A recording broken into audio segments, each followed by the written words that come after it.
সামনে নির্বাচন আসতেছে। নির্বাচনের সময় আমরা হিসাব করি যে কোন দল যে ক্ষমতায় যাব ওই দলের সঙ্গে আমরা আছি। এই হলো আমাদের চিন্তা ভাবনা। ইমান কতটুকু চিন্তা করেন, মহানবী সাল্লাল্লাহু আলাইহি সাল্লাম যখন উনি ইসলাম প্রচার করতেছিল তখন তার সঙ্গে যেই সাহাবাগুলো ছিল তারা কি চিন্তা ভাবনা করছিল যে আগামীকালকে ইসলাম বিজয় হয়ে যাবে, আগামীকালকে আমরা রাষ্ট্র ক্ষমতায় যাবো, আগামীকালকে আমরা দেশ শাসন করবো? না। একজন চিন্তা ভাবনা এটাই করছিল, আমি ইসলাম গ্রহণ মানে এই সমাজ, এই রাষ্ট্র, এই পরিবারের বিরোধিতা করা। আমরা বেলাল রাদিয়াল্লাহু আনহু বর্ণনা আমরা মসজিদে শুনি ওনাকে কিভাবে নির্যাতন করা হয়েছিল। পাথর চাপা দিয়া উত্তপ্ত মরুভূমির ভিতরে রেখে দেওয়া হয়েছিল। কিসের জন্য? যাতে এই দিকেও কাটনা করা হয়, এই দিকেও কাটনা করা হয়। তার উদ্দেশ্য কি ছিল? তার উদ্দেশ্য কি ছিল? আপনার আমার ইমানের অবস্থা চিন্তা করেন। জামাত ইসলামের লোক কয়জন আছে, ভোট কয়টা আছে, এইগুলো আমরা চিন্তা করি। জামাত ইসলাম ক্ষমতা গেল, আল্লাহ তাআলা ইসলাম পৃথিবীর ভিতরে তিনি এই ধর্ম, তার ধর্মগ্রন্থ রক্ষার দায়িত্ব তার। চেঙ্গিস খানের নাম শুনছেন? জি। হালুখা, পরিমাণ মুসলিম হত্যা করছে চিন্তা করতে পারবেন না। একদিনে 10 লাখ মারছে। এই যে মানুষগুলো হত্যা করছে, আমাদের যত ধর্মীয় গ্রন্থ কিতাবগুলো আছে এইগুলো নিয়ে তৎকালীন সময় টাইগ্রিস নদী আছিল, এই নদীর ভিতরে যখন ফেলাইছে 1 মাস পর্যন্ত এই নদীর পানি চেঞ্জ হয়েছে না। মুসলমানদের রক্তে রঞ্জিত হয়েছে। তাদের উদ্দেশ্য টাকা পকেটে তোলা ছিল, দুনিয়ার ভিতরে বাদশাহী ছিল না মুক্তি পাওয়ার ছিল? আজকে যে সুযোগ সুবিধা ভাত পেট করে হইতেছেন তার দাঁড়িয়েও বাকছে, যে ভাত নাও খাইছে তার দাঁড়িয়েও বাকছে। কালকার দিনটা কোনো ক্ষমতাবান লোকে ধরে রাখতে পারছে না, আজকের দিনের এই সন্ধ্যা পর্যন্ত ধরে রাখতে পারছে না, আগামীকালকে আমরা ধরে রাখতে পারবো না। আল্লাহ তাআলার মনোনীত ধর্মটাকে মানুষের মাঝে পৌঁছে দেওয়া। নিষেধ আছে, কোনটা করতে হবে, এই জিনিসগুলো মানুষকে উদ্বুদ্ধ করা। জামাত ইসলাম 41 সালে গঠিত হয়েছে। তার আগ পর্যন্ত কি পৃথিবীতে ইসলাম আছিল না? ক্ষমতা গেলে কি হবো, না গেলে কি হবো? সব যুদ্ধে কি মুসলমানরা জয় লাভ করছে? পরাজিত হয়েছে না? নবী করিম সাল্লাল্লাহু আলাইহি ওয়াসাল্লাম দন্ত মোবারক শহীদ হয়েছে না? ওদের যুদ্ধে পাথরের ঢেল খাইছে না? রক্তাক্ত হয়েছে না? তা আপনি কার ভয় পাচ্ছেন? কার ভয় পাচ্ছেন? যে যারা সংখ্যায় বেশি থাকবো তাদের পক্ষে থাকবো। পৃথিবীর ভিতরে সংখ্যায় যদি বেশি হিসাব করেন, ক্ষমতায় যদি বেশি হিসাব করেন, আপনার এই ধর্মের প্রয়োজন নাই, তো কোনো অবস্থানে দরকার নাই। আমাদের এই পৃথিবীতে আমরা আজকে পর্যন্ত আমাদের শুধু রক্ষা করতে আছে একমাত্র আল্লাহ তাআলা নিজে, স্বয়ং নিজে। আমাদের কোনো পরমাণু বোম নাই, কোনো কিছু নাই। আমাদের ধর্মের ভিতরে যত অপপ্রচার, আমাদের নিয়ে যত অপপ্রচার, এটা আর বিশ্বের কোনো ধর্মে নাই। কেন? আমাদের ধর্ম থেকে বিমুখ করার জন্য। আমরা আপনারা কিছু সুযোগ সুবিধা পাইতেছি, আমি আর আপনার চিন্তা ভাবনা হইলো নিজের ইমানটা বিক্রি করে আনতেছি। 10 টাকা যার হয় না পাবো তার পক্ষে আছি।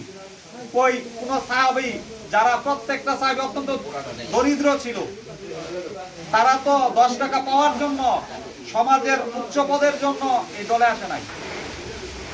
তাদের মূল লক্ষ্য কি ছিল? আপনি আর আমি কতটা দূরে? এইগুলাই কি আমাদের ইমানের লক্ষণ?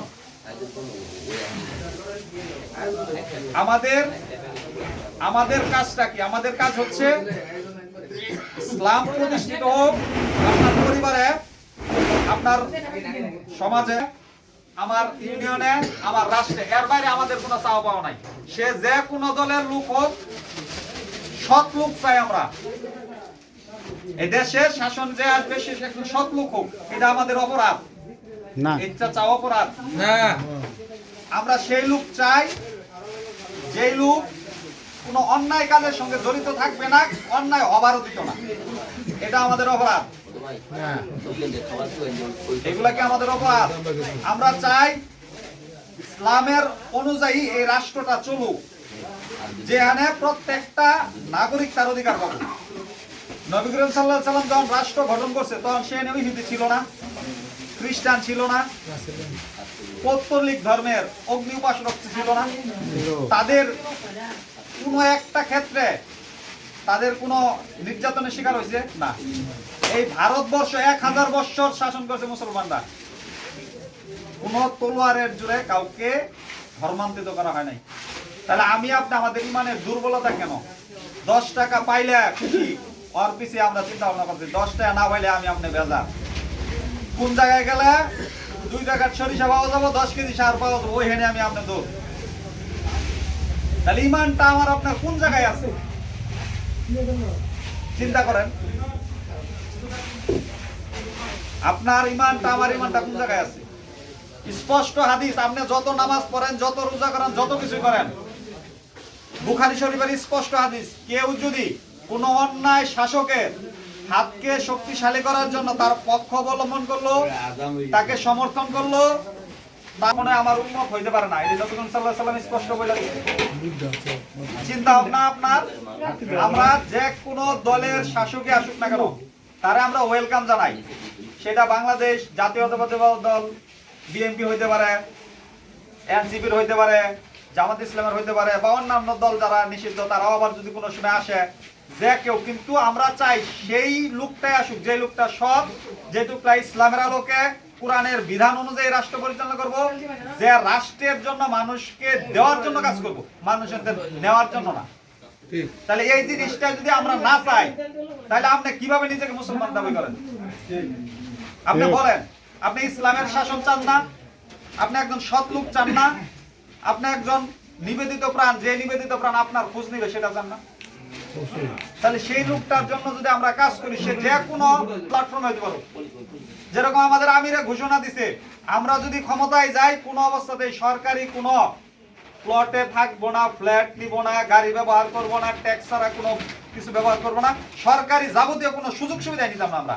তাহলে আমরা নাই তো করে দিলাম, নিজের পকেটে কিছু তুলবো না, নিজের নিবো না, নিজের দেওয়ার জন্য ইসলামে যেভাবে আসে ঠিক সেইভাবে আমরা এই সমাজ, ইউনিয়ন, রাষ্ট্র পরিচালক, এটাই তো আমার চাওয়া। আর আমি আর আপনি যদি এই জিনিসটা না চাই, তাহলে আমাদের ইমানের কোন জায়গায় আছে? আরো 500 বছর পরে ক্ষমতায় আসুক না আসুক, আমি আর আপনি যদি এই লোকগুলোর এই কাজের জন্য, এই ভালো জিনিসের প্ল্যাটফর্মের জন্য নিজের জন্য চেষ্টা না করি, তাহলে যাই কি জবাব দিব আমি? 500 বছর পরে ক্ষমতা আসুক জামাত ইসলাম, নাই আসুক 2000, 5000, 10,000, আমি তো বলতে পারবো আমি ভালো কাজের জন্য, ভালো লোকের জন্য, ভালো সৎ শাসকের জন্য আমি চেষ্টা করছি। আমাদের যদি এমপি হয়, তাহলে এই এমপিটা চিন্তা করছেন খাওয়ার পর কোন থেকে খাবো? খাওয়ার পরাটা কোন থেকে খাবো? কোন স্কোপ আছে না, কারণ সে সরকারি কোনো সুযোগ সুবিধা নিব না। আর তো কেউ ঘোষণা দেওয়ার সাহস পেল না, আর কেউ পাইছে? আমাদের খেয়াল করেন, আমরা আজ পর্যন্ত আমাদের এই ইউনিয়নে যদি খেয়াল করেন, আমাদের একটা লোক দেখাবেন সরকার থেকে কোনো কিছু আসছে, সেখান থেকে একটা পাই খাইছে, একটা লোক দেখাবেন কালকে থেকে আমাদের জামাত ইসলাম কার্যক্রম আমরাই বন্ধ করে দিব। একটা লোক দেখাবেন যে গরিবের কোনো হক মাইরা খাইছে, একটা লোক দেখাবেন যে আপনার সাথে ছলনাকে নাম দেন 50 টাকা, 100 টাকা, 500 টাকা নিয়ে এরকম তোরা এটা করে দেবো, এটা করে দেবো, এটা করে দেবো। একটা লোক দেখাবেন যে আমাদের দায়িত্বশীল যারা আছে তারা বিড়ি খাইতেছে, গাঁজা খাইতেছে, সিগারেট খাইতেছে, তা আপনি কার পাশে দৌড় পারতেছেন? একটা লোক দেখাবেন যে আপনাকে ভালো কাজ ছাড়া মন্দ কাজে আহ্বান করছে, আয় তোর লয় আজকে জোয়ার দাই না যাবো, কইছে আপনারা একটা কাজ ভাই নামাজে আন, এটা তার অপরাধ। আপনি কোরআন পড়েন, আমাদের প্রথমে যখন সুমন কথা বলতেছিল যে আপনি কোরআনটা জিজ্ঞাসা করুন কে কে পড়তে পারেন, এগুলো আমাদের অপরাধ। তাহলে আমাদের ইমানের স্তর কই আমরা? আপনারা আমরা যারাই আছি চিন্তা ভাবনা করেন, ইনশাআল্লাহ এবার যেহেতু একটা প্ল্যাটফর্ম আসছে, সে যে কোনো দলের শাসক, আমরা উইলিংলি এরকম কেউ যদি ঘোষণা দেয় ইসলামের জন্য, আমাদের যে ঘোষণাটা আছে এইরকম ঘোষণা যেই দেখ, যে কোনো দল থেকে দেখ, আমরা তার সঙ্গে কাজ করবো, আমরা ডাউন লাগবো না।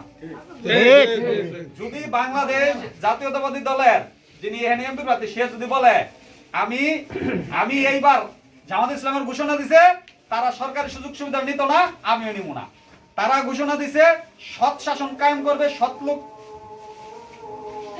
চাই, আমরাও ঠিক চাই একদম কিছু নেওয়ার জন্য কাজ করবো না, হ্যার কোন লাগবো না, আমরা সকলেই আমাদের এমপি প্রার্থী সুদ্ধা তার সঙ্গে যাই কাজ করবো। কিন্তু এই ঘোষণাটা তো অন্য দল থেকে আসে না, আমরা তো আশায় আছি যে যেই আসবে আসুক, কিন্তু এরকম ঘোষণা আসুক যেন তারা মানুষের জন্য, মানুষের নেওয়ার জন্য, মানুষের দেওয়ার জন্য রাজনীতি করুক। নবী করিম সাল্লাল্লাহু আলাইহি সাল্লাম যেমন নিজের পকেট ভরার লাগি করছে না, আমরাও চাই সেই আদর্শ অনুযায়ী যেই আসবে তার সঙ্গে আমরা আছি, সেটা যে কোনো দলের হোক। শর্ত হলো সৎ মুখ, সৎ শাসন, নিজের পকেট বারিজ করা যাবে না, মানুষের উপর জন্য কাজ করুন লাগবে। ইন ফিউচারে ক্ষমতায় আসে বা আপনারা সঙ্গে থাকেন, আমরা যারা আছি এখানে আমাদের হয় না, যদি কোনো কিছু আসে কোনো দিন এখান থেকে আমাদের কোনো লোকে ধৈর্যও দেখবে না যে এটা আমরা নিজেদের জন্য, এটা আমাদের সিস্টেমেই নাই। যা আসবে শুধু আপনাদের জন্য, কাজ যদি হয় সব আপনাদের জন্য। আমাদের এই পর্যন্ত যাই যখন আমরা আমাদের ব্যক্তিগতভাবে আপনাদের জন্য কাজ করতেছি, এটা আমাদের চাওয়া পাওয়ার একটা আছে, এটা হলো বড়কালে। এছাড়া এই হকালে আপনার ওখান থেকে আমাদের যে আপনার সঠিক পথে আসেন, কিন্তু কোনো সুযোগ সুবিধা আমি আপনার কাছ থেকে চাই না, আমরা কেউই চাই না। এইরকম যেই ঘোষণা দেবে আমরা তার পক্ষে থাকবো। আমাদের নির্বাচন সামনে, এই নির্বাচন উপলক্ষে আমরা ইনশাল্লাহ আমাদের আগামী সপ্তাহে আমাদের এমপি প্রার্থী আসবে, এনে একটা গণসংযোগ করবো আমরা ইউনিয়ন বিপি।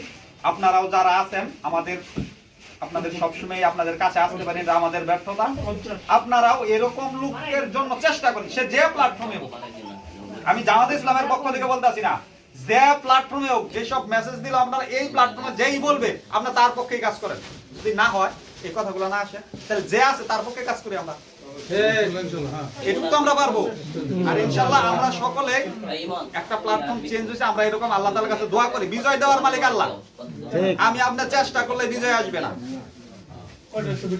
কিন্তু আমাদের সংগতবদ্ধভাবে আমরা চেষ্টা করতে থাকি, আল্লাহর কাছে দোয়া করতে থাকি, আল্লাহ যেই শাসকই আমার দেও সে যেন ইসলামপন্থী হয়, যেই শাসকই আমাকে দেও সে যেন আমাদের জন্য কাজ করে, যেই শাসকই আমাদের জন্য সে যেন সৎ থাকে। এইটুকু তো আমার চাওয়া থাকতেও, তা না হলে আমি একজন মুসলমান হিসেবে বা একজন ইমানদার হিসেবে, সুনাগরিক হিসেবে বলতে পারলাম না। তাহলে আমরা ইনশাল্লাহ আরেকটা, উনি আসার আগে আরেকদিন আসবো, আপনারা বৈশা কোন থেকে আমরা এই কার্যক্রমটা শুরু করলে ভালো হবে, কোন জায়গায় আমরা গেলে কোন জায়গায় আমরা সকলেই যাব এবং কিভাবে যাবো আপনাদের নিয়ে একদিন পরামর্শ করে আমরা ইনশাল্লাহ করবো। আজকে যেহেতু আমাদের পক্ষ থেকে